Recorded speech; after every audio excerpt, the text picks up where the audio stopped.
Welcome back to the 5th video in our tutorial series, and this is the combat basics video where we will play out a fight and explain what we're doing and why, so you can learn the very basic tactics of combat in Battle Brothers. Now, we intentionally choose a very simple loadout like this one. We could do with a later point in the game with lots more of equipment, more options, more perks involved, but that would be too much for a video like this.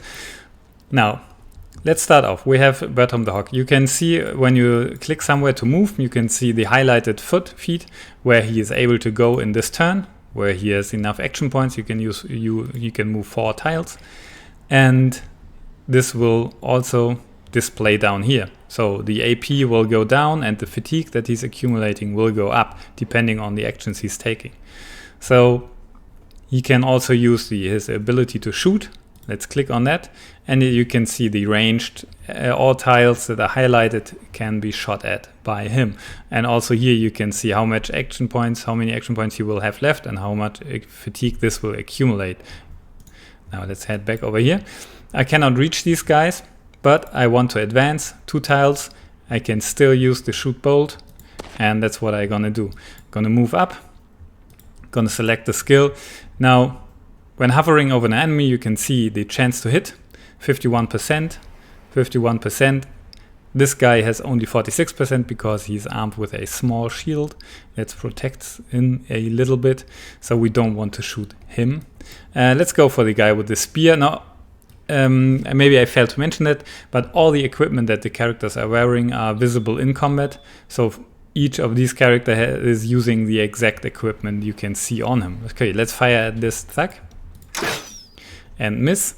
And now we have to reload our crossbow, where we're going to do that next turn. Now let's move up with our pole arm guy.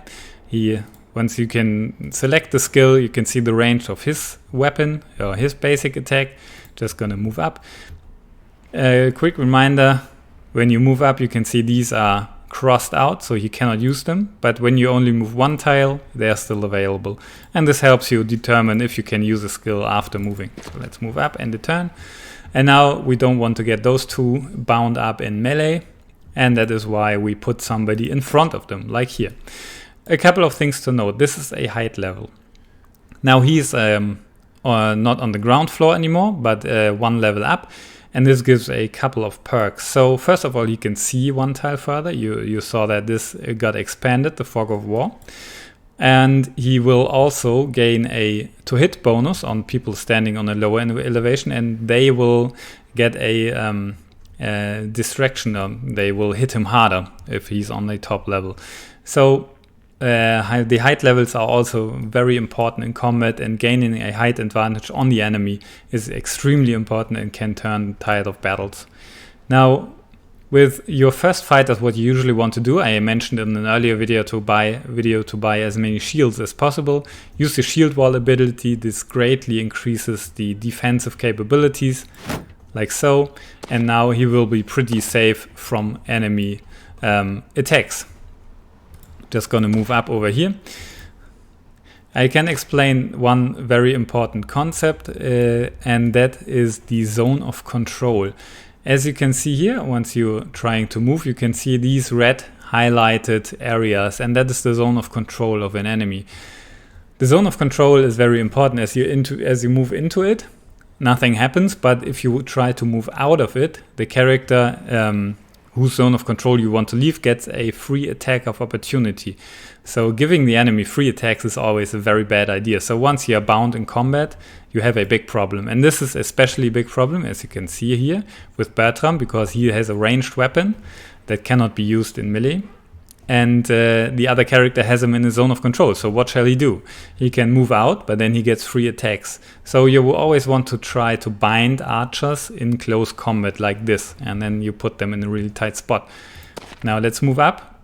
Use the shield bash. I want to knock this guy out of the way. 95% to hit, because I want to save my archer from any melee attacks. Now he got knocked back. I can still move up like so, and now my line is closed again. This way I make sure that he can still fire his weapon, although the crossbow can be fired in close combat just once, but that's another topic. And I secured him from any melee attacks. Now let's close the line, and I show you another extremely important skill that you want to use in the early game a lot, and this is the spear wall. So the spear has this ability that allows him to attack, gain free attacks on any character that moves close to him, and they will also be repelled, so thrown back. This is an extremely helpful skill to keep enemies off your flank, to lock down choke points like this, and in general to keep the enemy at bay. Let's head on. Now they're moving up. What you've seen drop there is the morale. So whenever you move a character in contact with another character, the target's character has a morale check to do, because if somebody is running at you, usually screaming and waving his weapon around, it's very hard to stand your ground, and this is simulated by the drop of morale if you charge at people. So this can be quite helpful, because you can drop the morale and make the enemy flee just by moving up more guys on him. Let's try this knockout skill to stun this guy. We hit him in the head. Very well done. He's got the stunned effect, and I can use this to explain another core mechanic, and that is the injuries. As I said before, you have two hit zones, that's the head and the body, and I hit him in the head where he doesn't have any armor, so all the damage is done directly to the hit points. If you do enough hit point damage, a character will sustain an injury, and this injury will reduce his combat ability. Now he has got a broken nose, and as far as I recall, this reduces his fatigue recovery, for example. Mentioning fatigue recovery, fatigue is recovered by 15 per turn, so if you're out of fatigue, you just have to wait and cannot use any skills until your fatigue recovers. Now the next round starts, and we keep fighting. Now he can use his ranged weapon, reload it, because there's nobody in contact, and now we can shoot at somebody. A very important aspect when using ranged weapons is that you can fire through your own troops, but only for adjacent tiles. So he can fire through all of these. We just assume that he's basically waiting for a good opportunity or shooting over the shoulder, so he doesn't hit them. You can hit other characters that are in the way. For example, here you can see those little red dots, little shields that indicate that this guy or this guy can get hit if I shoot at this tag. Also, it has a greatly reduced hit chance. Here we have a 60% hit chance, 60%, and 57 hit chance gets reduced with the distance to target. Let's shoot at this guy. Now we hit him. The crossbow does a lot of damage. He has stabbed guts and is severely wounded. Now we have a big problem with this guy because he's in close combat and he will try to kill us. Let's stab at him. We missed. And now we have Sigmund here with a two-handed axe. This weapon is two-handed. As you can see, it blocks the offhand slot. And these usually have a lot of offensive capabilities. They do a lot of damage. But of course, you're not allowed to use a shield with this. It has a very special ability, by the way. It's a split shield. So this can be used to destroy the shields of enemies in combat. But be wary, the enemy can use this on you as well. 68% chance to hit. Let's do this. Unfortunately, it missed. That was a very important hit. Now you can see the spear wall in action. This thug tried to advance over here and he got repelled by the spear wall and even got an injury. All the while the bandits are knocking us down left and right, and we have our first casualty. He got stabbed with a spear too many times and now he's dead.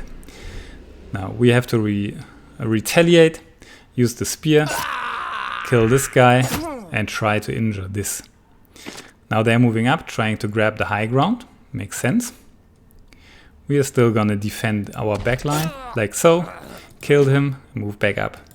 We're gonna throw just some basic attacks with Tillman. Knocked him out, and off we go. Now we are in close combat, so we're not allowed to reload our weapon, and that's why we're gonna wait. We will try to push this guy down from his little hill.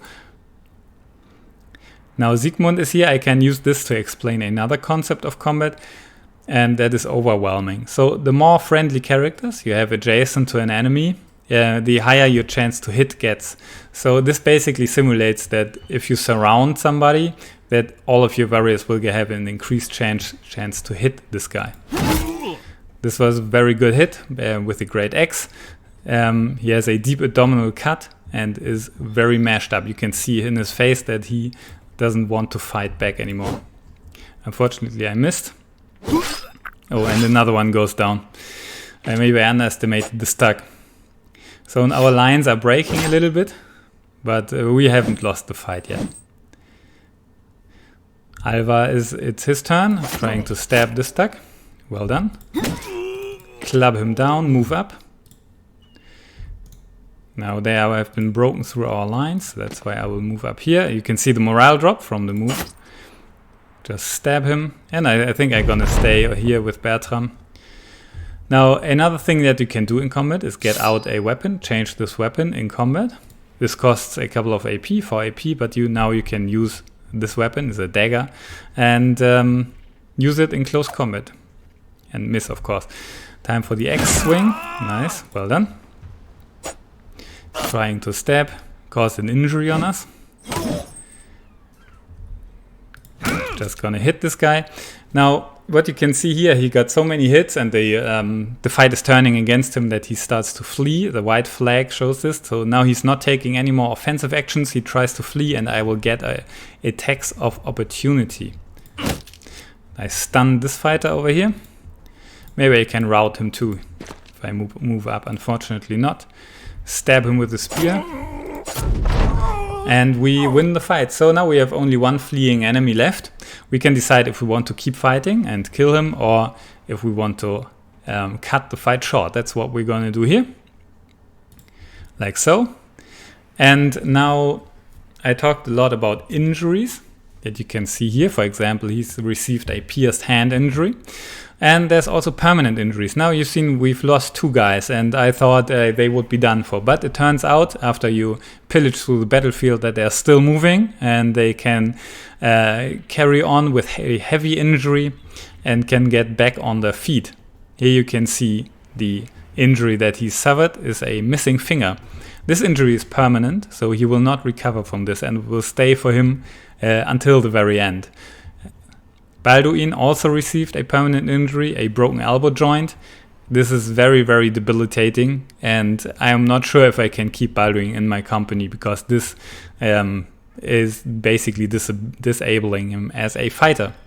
Now what you also want to do is make sure to click on the loot tab and with this button collect all the items you can take from the enemy. Now we destroyed all the armors in the fight, so there are no armors here, and if armor still has durability left, there's a chance that you can loot it. Now let's leave the fight. We are back on the world map and can return to our contract giver. Now we did pay a very high price in blood, but we fulfilled our first contract and we can proudly hand over the tome that we have returned. We gain the crowns and also we gained some renown for our contract that we fulfilled. So this is the basic game cycle of Battle Brothers: taking on contracts, equipping your men, making sure you have enough supplies, fighting the enemy on the battlefield, looting them, and then return to your contract giver. If you've got all these basics down, the world of Battle Brothers is yours to explore. There's a lot that is not covered in these videos, but it's half of the fun to find out for yourself.